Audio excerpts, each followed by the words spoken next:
Students, कल मैंने आपको नर जनन तंत्र से संबंधित विभिन्न नलियाँ और ग्रंथियाँ उसमें आपको समझाई थी। मैंने आपको वीर्य बताया था कि इसमें शुक्राणु और प्रोस्टेट ग्रंथि और शुक्राशय ग्रंथि का स्राव मिक्सचर जिसमें होता है उसको हम सीमेन या वीर्य कह देते हैं। स्पर्म जो है मेल की बॉडी से अकेले बाहर नहीं निकलते हैं, उसमें कुछ और द्रव मिल जाते हैं जो शुक्राशय और प्रोस्टेट ग्रंथि से निकलते हैं। तो शुक्राशय और प्रोस्टेट ग्रंथि से जो द्रव निकलता है उसे शुक्रीय प्रद्रव्य सेमिनल प्लाज्मा कहते हैं। इसमें फ्रक्टोज, कैल्शियम आयन, एंजाइम्स और प्रोस्टाग्लैंडिस आपका पाया जाता है। नेक्स्ट ये आपका नर जननांग है। नर जननांग में ये आपका स्कॉटम है, वृषण कोश है। इसके अंदर ये टेस्टिस है। टेस्टिस मैंने 2 कलर से दिखाई है, पूरी नहीं दिखाई है क्योंकि ऊपर से एपिडिडाइमस अधिवृषण ने इसको ढक दिया है। ठीक है, ये पिंक कलर की आपकी टेस्टिस है, वृषण है, और ये वृषण के ऊपर एपिडिडाइमस। मैंने कल आपको बताया था कि अधिवृषण जो है वो ऐसी कॉइल्ड नली है जो वृषण के बाहर होती है लेकिन वृषण कोश के अंदर होती है। फर्स्ट। सेकंड, इसमें मैंने येलो कलर से एक द्रव दिखाया है जिसको हाइड्रोसील कहते हैं। ये वृषण को वृषण कोश के अंदर सुरक्षित रखता है, ये जो द्रव होता है, ताकि अगर कभी चोट लगे तो ये जो द्रव है ये उस धक्के को सहन कर ले और हमारे टेस्टिस जो है इसमें सुरक्षित रह सके। टेस्टिस वृषण कोश में ग्यूबर्निकुलम नामक संरचना से जुड़े होते हैं। ठीक है, ये जो एपिडिडाइमस है, अधिवृषण है, ये इनगुइनल किनाल जैसे वक्षण हम गुहा कहते हैं, मैंने आपको कल बताया था, इसके रास्ते ये जो शुक्रवाहक नली है ऊपर जाती है और मूत्राशय के ऊपर लिपट जाती है। तो इस प्रकार ये 2 शुक्रवाहक नलियाँ हैं, ये टेस्टिस हैं, ये अधिवृषण है। ठीक है, और ये आपका जो मूत्राशय इसके ऊपर कॉइल्ड हो गया। यहाँ पे आप देख रहे हैं शुक्राशय ग्रंथि, 3 ग्रंथियाँ आपको याद रखनी है, शुक्राशय, प्रोस्टेट ग्रंथि और काउपर्स ग्रंथि। काउपर्स ग्रंथि को हम बल्बो यूरिथ्रल ग्रंथि भी कह देते हैं। तो इन्हीं से हमारा सेमिनल प्लाज्मा मिलकर बनता है, इससे और इससे। ये fructose, calcium ion, enzyme secrete करते हैं जो शुक्राशय को, शुक्राणुओं को पोषण प्रदान करते हैं बेटा। ठीक है, उनके लिए पोषण देते हैं। और इसमें एंजाइम और प्रोस्टाग्लैंडिस होते हैं जो वेरियस अदर एक्टिविटीज़ के लिए आवश्यक होते हैं। तो ये देखिए आप कि ये जो शुक्रवाहक है यहाँ से शुक्राशय से मिला, आगे जाके ये नलिका स्खलन नलिका कहलाती है। फिर इसमें प्रोस्टेट ग्रंथि का स्राव आता है, फिर काउपर्स ग्रंथि का स्राव आता है, और ये पेनिस के थ्रू बॉडी से बाहर खुलता है, जिसे सेशन हम कहते हैं। सेशन आगे से स्किन से कवर होता है जिसे अग्रछद कहते हैं। तो ये कॉमन मार्ग है मूत्र के लिए भी और स्पर्म के लिए भी। आपको यही चित्र परीक्षा में बनाना है नर जनन अंग का। और वृषण की अगर लंबवत काट आपको आती है तो ये वाला डायग्राम आपको दिखाना जिसमें डिफरेंट टाइप की नलियाँ आपको बताई गई हैं। ये मैंने एक विस्तृत बड़े रूप में आपको डायग्राम दिखाया था जो बिल्कुल सिमिलर है इसकी तरह। अब हम नेक्स्ट आगे बढ़ते हैं शुक्र जनन।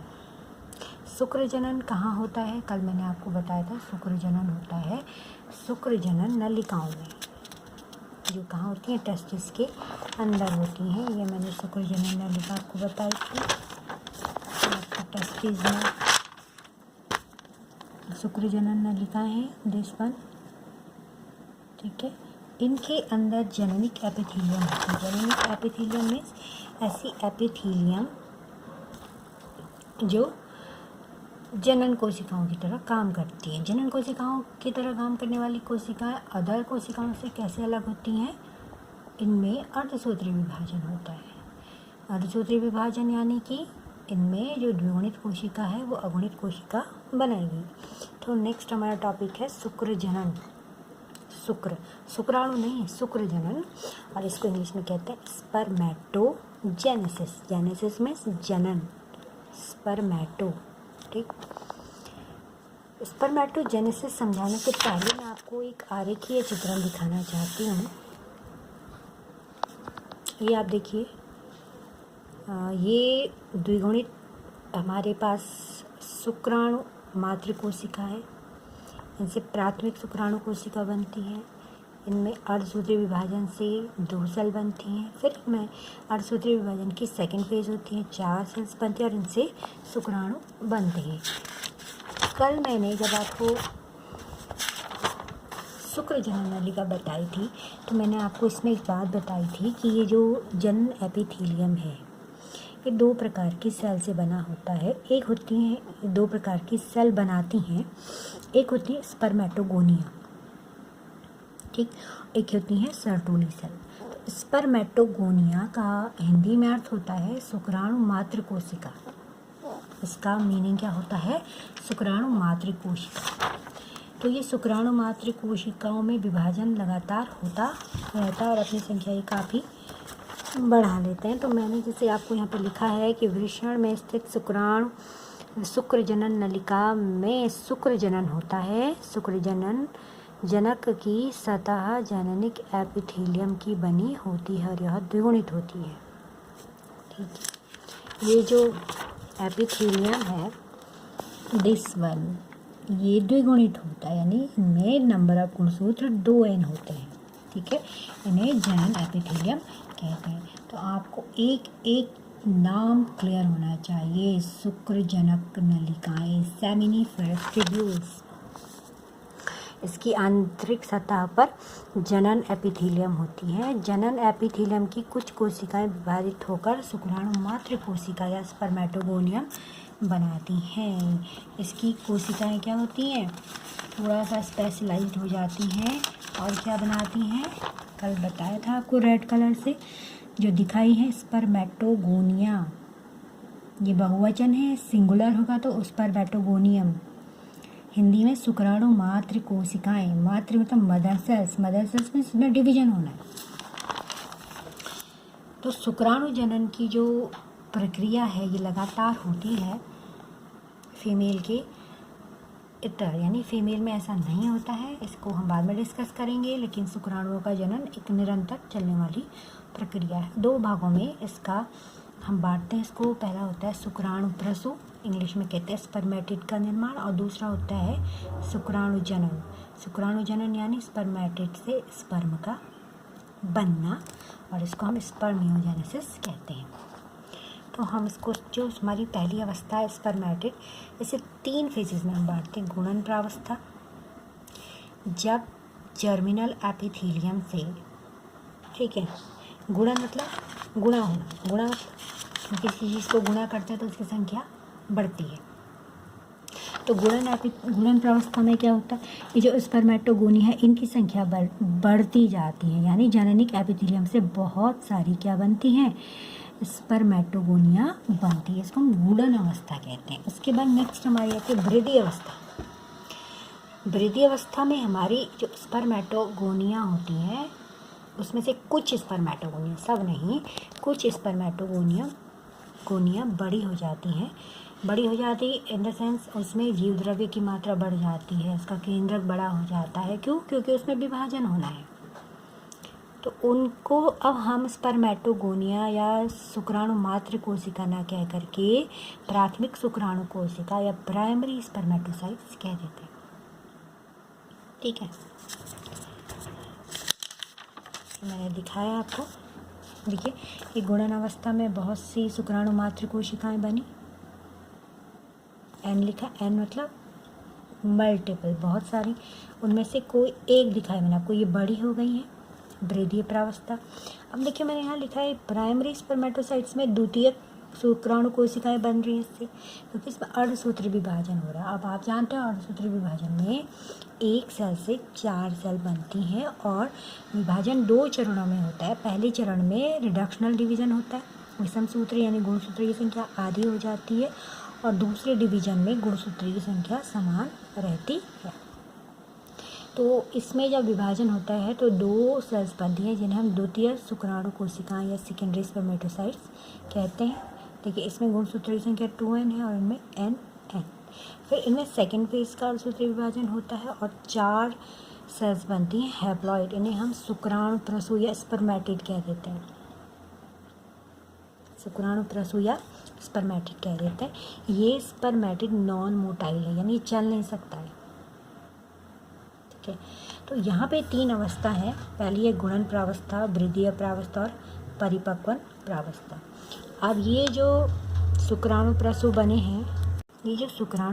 बने हैं, इनमें विभेदन होता है, कुछ चेंजेस आता, शुक्राणु बनते हैं। देखिए इस घटना को हम कहते हैं शुक्राणु जनन। वो शुक्र जनन था, स्पर्मियोजेनेसिस।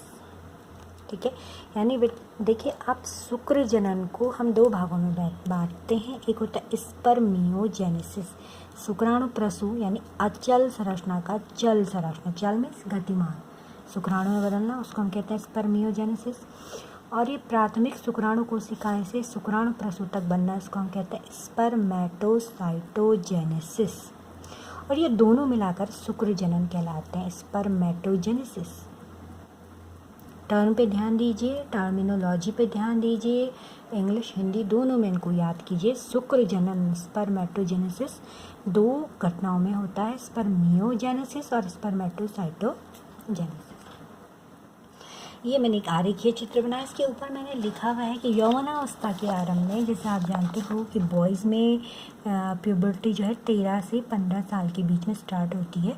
तो इस अवस्था में हमारे मस्तिष्क में हाइपोथैलेमस के द्वारा गोनिडोट्रोपिन रिलीजिंग हार्मोन बनता है, जो वृषण को शुक्राणु जनन को प्रेरित करेगा।